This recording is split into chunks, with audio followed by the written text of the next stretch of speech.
तो आज हम बात करेंगे सबसे पहले निफ्टी के बारे में। निफ्टी ने काफ़ी अच्छी क्लोजिंग दी है पॉजिटिव पॉइंट्स के साथ। ये 17,807 पे क्लोज हुआ है और यहाँ आप देख पा रहे होंगे कि लास्ट 3 दिन से ये अच्छी खासी पॉजिटिव डायरेक्शन में जा रहा है। जिस किसी ने यहाँ पे इन्वेस्टमेंट किया है वो आज अच्छे खासी प्रॉफिट में बैठा होगा। और एक साइड से ओमिक्रॉन के केसेस बढ़ रहे हैं, बट फिर भी हमारा जो इंडेक्स है वो काफ़ी अच्छा मूव कर रहा है। तो इसका मतलब लोग ओमिक्रॉन के कारण ज़्यादा डर नहीं रहे हैं, मार्केट को ज़्यादा इस चीज़ से कोई फ़र्क नहीं पड़ रहा है। तो मुझे भी यही लगता है कि अभी मार्केट को अभी और भी ऊपर जाना है। ये 17 जल्दी 18,000 का को पार कर जाएगा, उसके बाद में भी ये कुछ दिन के लिए कंसोलिडेट हो, बट अभी के लिए काफ़ी अच्छे पॉजिटिव पॉइंट्स दिख रहे हैं। इस वीडियो में बात करेंगे कुछ 5 केमिकल कंपनियों के बारे में जो आने वाले टाइम में बहुत अच्छा ग्रो कर सकती हैं और अभी भी वो उन्होंने बहुत मल्टीबैगर्स रिटर्न्स अपने शेयर होल्डर्स को दिया है। मुझे लगता है इनमें से कोई ना कोई शेयर तो आपके पास अपने पोर्टफोलियो में होगा। तो आप मुझे कमेंट करके बताइए कि आपके पास कौन सा है। तो हम पहली कंपनी की बात करते हैं, एसआरएफ इंडस्ट्री। 1919 में इसका शेयर प्राइस अप्रोक्स 2 रुपीज़ के लगभग था, जो आज लगभग 2,500 के लगभग पहुंच गया है। आज इसने क्लोजिंग दी है 2,424 पे, जो कि काफ़ी अच्छा है। और इसकी मार्केट कैप भी आप देख सकते हो, 17,000 के लगभग इसकी मार्केट कैप है। और इसका प्राइस टू अर्निंग रेशियो है वो भी 23 है, जो कि ज़्यादा एक्सपेंसिव नहीं है। तो ये आपके पोर्टफोलियो के लिए बहुत ही मल्टीबैगर स्टॉक है और बहुत ही सेफ़ है। ये आप देख पाएंगे कि इसमें फ्लैक्चुएशन ज़्यादा नहीं है, एक कंसिस्टेंट कंपाउंडर की तरह बिहेव करती है। यहाँ पे जब क्राइसिस आया था तब भी ज़्यादा कुछ नहीं हुआ, लेकिन 2014 के बाद जो इसने एकदम एक्सपोनेंशियली ग्रोथ दी है वो काफ़ी देखने वाली है। यहाँ पे ये देखिए, इसका ये कोविड का इसका डिप था, उसके बाद भी इसने काफ़ी अच्छी ग्रो किया है। और मुझे लगता है कि आने वाले क्वार्टर्स में भी ये कुछ अच्छा करेगी, क्योंकि इसका जो बिजनेस मॉडल है वो बहुत ही अच्छा है। तो ये देख सकते हैं आप, इसका फाइनेंशियल परफॉर्मेंस है। इसका ग्रीन कैंडल्स आपको इसकी रिवेन्यू के बारे में बताते हैं। तो यहाँ पे ये लगभग ये वाला इसका रिवेन्यू ज़्यादा इंक्रीज नहीं हुआ था, क्योंकि कोविड में 2020 में कोविड के कारण इसका ज़्यादा सेल्स नहीं हो पाए थे, उसके कारण से इसके रिवेन्यू में ज़्यादा ग्रोथ नहीं हुई थी। अदरवाइज़ आप देख सकते हैं कि हर साल इसका रिवेन्यू इंक्रीज होता जा रहा है। और नेट इनकम भी, ये येलो में जो आप देख रहे हैं नेट इनकम में, ये भी इंक्रीज होती जा रही है। तो ये एक प्रकार का बहुत ही अच्छा और सेफ इंडिकेटर होता है किसी भी कंपनी में, हमें जज करने के लिए कि कंपनी कैसी है, आने वाले क्वार्टर्स में कैसा करेगी। तो इसकी प्रीवियस हिस्ट्री को देख के ही हम आने वाले क्वार्टर्स को जज किया जाता है कि मे बी आने वाले क्वार्टर्स में अच्छा करेगी नहीं करेगी, या इसका ऑब्जेक्टिव्स कैसे हैं, उन सब के बेस पे हमें जज करते हैं, इन सब कंपनियों को जज करते हैं। अब हम इसके चार्ट के बारे में एनालिसिस करेंगे। तो ये देखिए आप, अभी ये इस प्राइस पे जा रहा है, बट ये इसके लिए 2,600 इसके लिए एक रेजिस्टेंस होगा और इसके लिए 2,000 एक सपोर्ट का काम करेगा। तो अगर आपको किसी को बाइंग करनी है तो मुझे लगता है कि थोड़ा वेट कीजिए, जब ये इसको ब्रेकआउट मिलेगा यहाँ से तो उसके बाद आप कुछ बाइंग कर सकती है, अदरवाइज़ ये नीचे भी आ सकता है वापसी में। तो अगर आपको बाइंग करनी है तो सबसे बढ़िया, अगर इस लेवल पे कभी भी आपको मिलता है ये शेयर, तो आप इस लेवल पे आपको बाइंग करनी चाहिए इसमें। और मुझे नहीं लगता कि इससे ज़्यादा नीचे जाएगा। अगर फिर भी बाई चांस चला जाता है तो इसका अगला सपोर्ट होगा 18,000 के लगभग। तो यहाँ पे भी आप कुछ क्वांटिटी बाई कर सकते हो। तो इस प्रकार को आपको एक साथ कोई भी शेयर में एक साथ बाइंग ना करके आपको एसआईपी वे में बाइंग करनी है। छोटे छोटे टुकड़ों में आपको कभी 10 शेयर उठा लिए, मान लो अगर किसी के हिसाब से ज़्यादा महंगे हैं तो 2 शेयर उठा लिए, 3 शेयर उठा लिए, इस हिसाब से आपको इन्वेस्टमेंट करनी है। और ये सबसे सेफेस्ट इन्वेस्टमेंट होती है, इसमें आपको ज़्यादा लॉस होने के चांसेस नहीं होते हैं। इसके बाद हम अगली कंपनी के बारे में बात करेंगे। जो अगली कंपनी हमारी आरती इंडस्ट्री है। ये भी केमिकल से रिलेटेड है, क्योंकि हम इस वीडियो में केमिकल से ही रिलेटेड कंपनी के बारे में बात कर रहे हैं।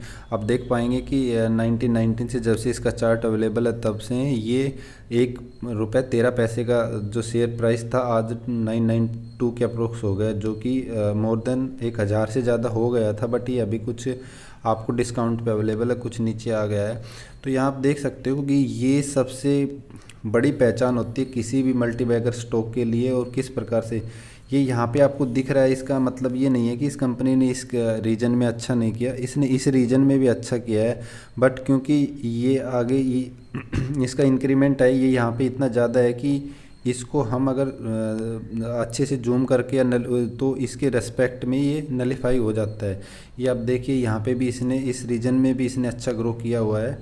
और अभी जो इस कंपनी का जो पी है वो हमें 54 पे मिल रहा है, तो अच्छी कंपनी, इस वैल्यूएशन पे आप बाय कर सकते हैं। तो हम इसका फाइनेंशियल परफॉर्मेंस के बारे में बात करेंगे। तो ये देख सकते हो आप सितंबर 2020 से सितंबर 21 तक इसका जो क्वार्टरली इसका जो रिवेन्यू है वो इंक्रीज हुआ है। और जो ये येलो में है ये इसकी नेट इनकम है, ये भी कंसिडरेबल अमाउंट, ज़्यादा इंक्रीज नहीं हुई है बट लिटिल बिट इंक्रीज हुई है। तो ये एक पॉजिटिव पॉइंट है इसके लिए। अब हम इसके चार्ट के बारे में एनालिसिस करेंगे। ये आप देख सकते हैं इसका करंट चार्ट प्राइस देख सकते हैं। तो अभी ये 993 पे ट्रेड कर रहा है और ये अपने ये इसका सबसे हाईएस्ट है 1160 पे इसका ये रेजिस्टेंस होगा और ये इसका सपोर्ट प्राइस होगा। यहाँ पे इसका सपोर्ट है, इसका रेजिस्टेंस है, ये कहीं मिडल में ही है। और अभी इसने अपना ये दूसरा ये है, ये वाला जो लेवल होगा ये भी इसके लिए यहाँ पे एक रेजिस्टेंस का काम करेगा, मिनी रेजिस्टेंस का काम करेगा। क्योंकि ये यहाँ पे इसने यहाँ पे भी रेजिस्टेंस, यहाँ पे भी एक यहाँ से बाउंस बैक हुआ था, यहाँ से मे बी ये वापस बाउंस बैक हो सकता है। तो आप इसको अपने हिसाब से देख सकते हैं, बट अगर कुछ क्वांटिटी बाय करना चाहे तो कर सकते हैं, क्योंकि ये ऊपर भी जा सकता है। तो आपको वही बाय एंड डिप स्ट्रेटेजी अपनानी है, आपको बल्क में कभी भी नहीं खरीदना है। बट ये इसका सबसे स्ट्रॉन्ग सपोर्ट है, मुझे नहीं लगता कि इसको इससे नीचे जाने की बहुत ज़्यादा प्रोबेबिलिटी है। इससे नीचे जाने की प्रोबेबिलिटी बहुत कम चांसेस हैं इस शेयर में। इसके बाद हम अपनी तीसरी कंपनी के बारे में बात करते हैं। ये कंपनी शायद आपके सभी के पोर्टफोलियो में होगी, क्योंकि ये शेयर होल्डर्स की जो रिटेल इन्वेस्टर्स हैं उनकी सबसे खास कंपनी बन चुकी है। इसने पिछले 5-7 साल से पहले कुछ ज़्यादा रिटर्न दिए नहीं थे, बट लास्ट 5-7 साल में इसने बहुत ही ज़्यादा मल्टीबैगर रिटर्न दिए हैं। जहाँ तक मुझे याद है इसका CAGR आपको लगभग 70% के लगभग आपको इसका लास्ट 10 ईयर का CAGR मिलेगा, जो कि अपने आप में एक बहुत बड़ी बात होती है। क्योंकि 70% का CAGR अगर आपको मिल रहा है, किसी भी कोई भी कंपनी दे रही है, तो आप इसको होल्ड करने में आपको कोई दिक्कत नहीं होगी और आपका पैसा बहुत अच्छा कई गुना बना देगी। और ये आप देख पाएंगे कि इसके शेयर्स में भी आपको ज़्यादा फ्लक्चुएशंस नहीं मिलेंगे और ये काफ़ी सेफ मल्टीबैगर में हम इसको कंसीडर कर सकते हैं। इसका मार्केट कैप है 34,000 करोड़ के लगभग है। तो ये एक मिड टाइप कंपनी में भी लार्ज टाइप कंपनी है, हम नोट और इसका PE है वो 32 के अप्रोक्स आपको मिल रहा है। तो इसका PE भी ज़्यादा हाई नहीं है। एक्चुअली होता क्या है कि जब भी मार्केट में किसी के भी क्वार्टर्स अच्छे आते हैं, क्वार्टरली रिजल्ट अच्छा आता है, तो उसका जो प्राइस टू अर्निंग रेशियो है वो आपको लो वैल्यूएशन पे मिलता है, क्योंकि उसके जैसे प्राइस बढ़ते हैं तो उसके PE रेशियो है वो घट जाता है, कम हो जाता है। ये इसके फाइनेंशियल परफॉर्मेंस आप देख पाएंगे कि इसने हर क्वार्टर में इसका financial performance day by day increase हुआ है, क्वार्टर बाय क्वार्टर इंक्रीज हुआ है और इसकी नेट इनकम भी इंक्रीज हुई है, जो भी इसमें एक बहुत ज़्यादा पॉजिटिव पॉइंट है और आपको ये कॉन्फिडेंस देता है कि इस टाइप की कंपनी में आपको इन्वेस्ट करना चाहिए।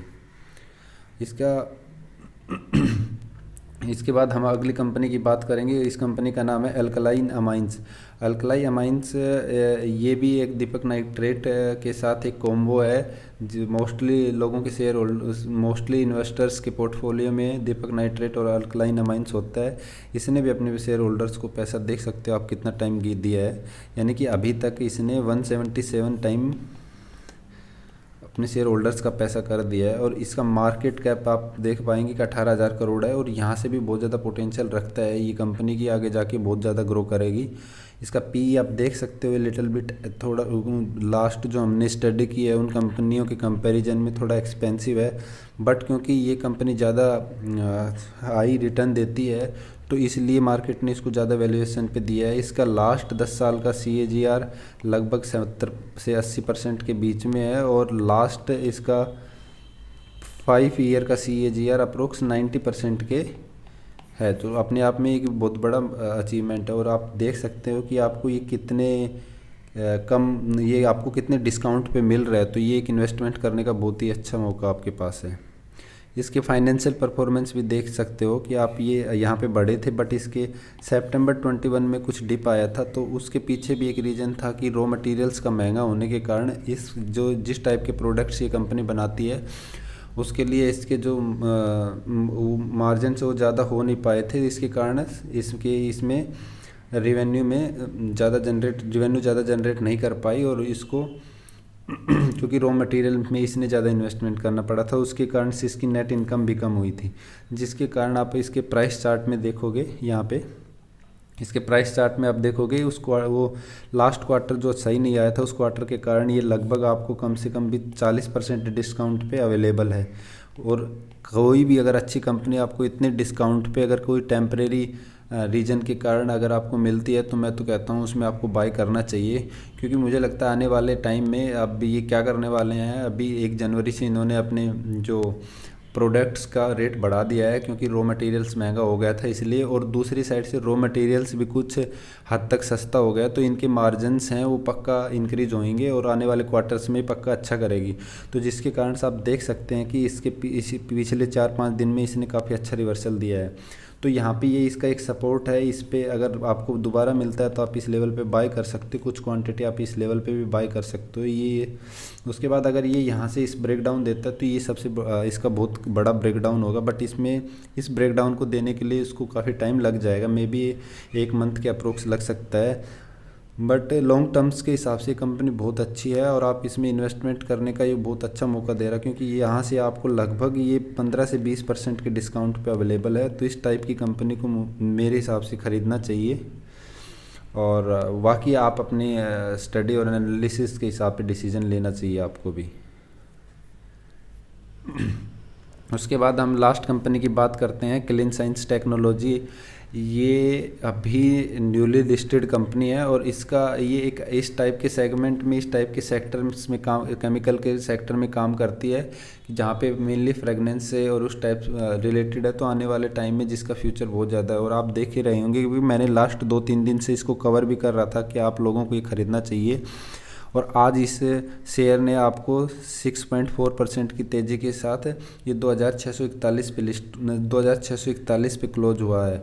और इसका मार्केट कैप भी आप देखेंगे कि इसका 28,000 करोड़ के लगभग मार्केट कैप है। पी और ये सब है इसके अवेलेबल नहीं है क्योंकि ये अभी मार्केट में नई लिस्टेड है, इसको ज़्यादा टाइम हुआ नहीं है, मे बी 5-7 महीने के अप्रोक्स हुआ होगा, वो हम देखते हैं अभी। इसके बाद ये हम देखेंगे इसके फाइनेंशियल परफॉर्मेंस कैसे। तो यहाँ पे आप देखेंगे कि इसका फाइनेंशियल परफॉर्मेंस हर क्वार्टर में इंक्रीज हुआ है, किसी भी क्वार्टर में आपको डिप देखने को नहीं मिला है, और उसी के साथ आपको नेट इनकम में भी इंक्रीमेंट मिला है। तो अगर किसी भी कंपनी में इस टाइप का पैटर्न आपको मिलता है तो मीन श्योर है कि आने वाले उसका शेयर प्राइस आपको बढ़ता ही हुआ मिलेगा। जब किसी कंपनी के 1-2 क्वार्टर ख़राब होने लगते हैं उसके बाद आपको उसकी फिर से एनालिसिस करनी चाहिए और देखना चाहिए कि ऐसा क्या हुआ कि इसमें इस टाइप का ड्रॉप आ रहा है, और अगर फिर भी अगर उसमें कंटिन्यूसली ड्रॉप आता है तो ऐसे शेयर्स को आपको एग्जिट कर देना चाहिए। तो किसी भी कंपनी के साथ बने रहने के लिए हमें एटलीस्ट हर क्वार्टर्स में उसके फाइनेंशियल या इस टाइप की स्टडी करनी चाहिए, ताकि हमें ये विश्वास रहे कि हाँ हमें इसको होल्ड करना है अपने पोर्टफोलियो में और इसके साथ आगे कंटिन्यू करना है। या आप इसका चार्ट प्राइस देंगे, ये लगभग मिड ऑफ जुलाई के लगभग इसका IPO आया था, और IPO के टाइम से ये देख सकते हैं इसका IPO का पहले ही दिन ये लगभग 1750 के लगभग इसने क्लोजिंग दी थी। उसके बाद इसमें कुछ डिप आया था, ये V टाइप पैटर्न बनाया है इसने। यहाँ पे आप फिर देख सकते हो कि इसने ये फिर V टाइप पैटर्न बनाया है, फिर V टाइप पैटर्न बनाया है। तो इस प्रकार के पैटर्न्स की ये कंटिन्यूस है। यहाँ पे इसने ब्रेकडाउन दिया था, उसके बाद ये देखिए काफ़ी ऊपर गया था, यहाँ पे ये वाला देखेंगे तो यहाँ पे इसने ये वाला ब्रेकडाउन दिया था, उसके बाद भी काफ़ी ऊपर गया था। अब इस वाले सपोर्ट पे अगर आप रेजिस्टेंस पे आप देखेंगे तो इसने अपने ऑल टाइम हाई को उससे ऊपर गया है। तो कल आने वाले दिन में मे भी ऊपर जा सकता है, और यहाँ से अगर ये ऊपर गया तो ये इसके लिए बहुत ही अच्छा ब्रेकआउट होगा। अगर इस रेजिस्टेंस को से अगर ये कल इसकी ओपनिंग अपर साइड में होती है तो ये इसका अच्छा ब्रेकआउट होगा, और इसका पक्का ग्रो ऊपर की साइड होनी है। बट दूसरा चांसेस ये भी हो सकता है कि नीचे की साइड भी आ सकता है। बट इसके प्रीवियस हिस्ट्री के हिसाब से मुझे लगता है कि कल अच्छा खासा ब्रेकआउट दे देगा ये। और अगर ये वापिस आता है तो इसका ये सपोर्ट प्राइस होगा 2300 के लगभग, इसका सपोर्ट प्राइस होगा। तो आप इस टाइप की कंपनी में, अगर आपने इस कंपनी को 10 साल के लिए होल्ड कर लिया या 5 साल के लिए भी होल्ड कर लिया तो ये आपको बहुत अच्छा पैसा रेट बना के दे सकती है। देखिए मार्केट में अगर आप एक लॉन्ग टर्म इन्वेस्टर्स हैं, अगर उस लॉन्ग टर्म इन्वेस्टर्स के हिसाब से आए हैं तो मुझे लगता है कि आपको पेशेंस रखना चाहिए। और पैसा तभी बनता है तब आपको जितना ज़्यादा पेशेंस रखोगे, क्योंकि कंपाउंडिंग का असली मज़ा आप तभी ले पाओगे जब आप मार्केट में ज़्यादा टाइम बिताओगे। तो दोस्तों अगर आपको मेरा वीडियो अच्छा लगा तो लाइक कीजिए, सब्सक्राइब कीजिए, और इसी प्रकार के क्वालिटी कंटेंट को पाने के लिए बेल आइकन को दबाइए ताकि नया वीडियो का नोटिफिकेशन आप तक सबसे पहले पहुंचे।